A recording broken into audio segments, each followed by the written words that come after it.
भारत के वर्तमान मुख्य न्यायाधीश डीवाई चंद्रचूड़ 10 नवंबर को रिटायर हो जाएंगे। इसके बाद जस्टिस संजीव खन्ना देश के मुख्य न्यायाधीश के रूप में शपथ लेंगे। 8 नवंबर को उनका आखिरी वर्किंग डे रहा।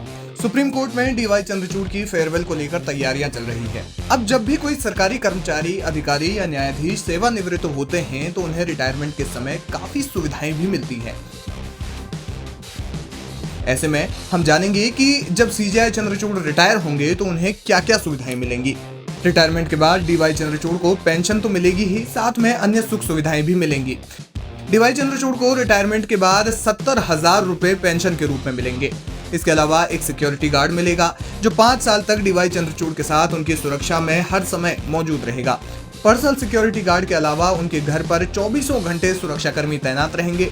उन्हें रिटायरमेंट के बाद दिल्ली में सरकारी घर भी मिलेगा जो टाइप 7 होगा। ये घर 6 महीने तक पूरी तरह से रेंट फ्री रहेगा। बता दें कि रिटायर्ड चीफ जस्टिस को जो घर मिलता है उसमें 2 गैरेज के साथ एक लॉन भी होता है। ये बंगला 3036 स्क्वायर फीट का होता है। सबसे बड़ी बात यह है कि उन्हें जीवन भर के लिए एक नौकर और एक ड्राइवर भी दिया जाएगा। इसके अलावा कुछ अन्य भत्ते उन्हें दिए जाएंगे जिसमें चिकित्सा भत्ता भी शामिल होगा। वहीं टेलीफोन और मोबाइल के लिए भी उन्हें रिम्बर्समेंट दिया जाता है। रिटायर्ड चीफ जस्टिस टेलीफोन का इस्तेमाल बिना किसी बिल के कर सकते हैं। वहीं घर में ब्रॉडबैंड, डाटा या मोबाइल के लिए 4,200 रुपए का रिम्बर्समेंट मिलता है। इस तरह ये सुविधाएं भारत के रिटायर्ड मुख्य न्यायाधीश को मिलते हैं। आपको बता दें कि रिटायर्ड चीफ जस्टिस के अनुभवों का प्रयोग भी न्यायपालिका में किसी विशेष केस में किया जा सकता है। उन्हें सर्वोच्च न्यायालय द्वारा किसी विशेष मामले में कानूनी सलाह देने का अधिकार होता है। रिटायरमेंट के बाद भी उन्हें किसी मामले में विशेषज्ञ के तौर पर बुलाया जा सकता है। डीवाई चंद्रचूड़ 13 मई 2016 को सुप्रीम कोर्ट के न्यायाधीश बने थे। इसके बाद तत्कालीन चीफ जस्टिस उदय उमेश ललित के रिटायर होने के बाद 9 नवंबर 2022 को वे भारत के 50वें मुख्य न्यायाधीश बने। अपने कार्यकाल के दौरान डीवाई चंद्रचूड़ ने तमाम ऐतिहासिक फैसले सुनाए। इसमें से कुछ का वे हिस्सा रहे और कुछ फैसलों को बतौर मुख्य न्यायाधीश सुनाया, जैसे अयोध्या राम मंदिर फैसला, कश्मीर से अनुच्छेद 370 को खत्म करने का फैसला, इलेक्टोरल बॉन्ड मामला समेत तमाम ऐतिहासिक फैसलों में उनकी भूमिका रही है। सुप्रीम कोर्ट में डीवाई चंद्रचूड़ का विदाई समारोह हो रहा है। इस दौरान सुप्रीम कोर्ट बार एसोसिएशन के अध्यक्ष कपिल सिब्बल ने उनके बारे में क्या कहा, आइए सुनते हैं। There is nothing called perfection in life. There is also nothing called eternal truth. Perfection is relative. Truth is relative. And you have to judge the man and the judge on the basis of the times in which we live.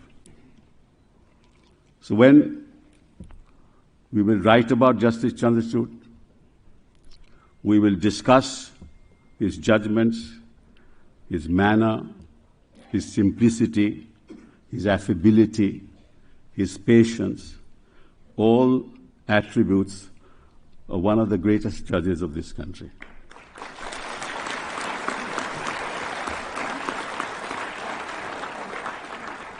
Many of you don't know that I have had the privilege of arguing before his father, who was the judge of the Supreme Court of India for 17 years. He became a judge in 1978 and he left office in 1985. And he was Chief Justice for 7 years and 14 days.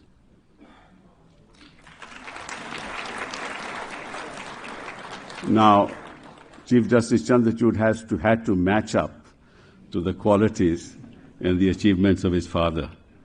I must say you outpaced him, Judge. You truly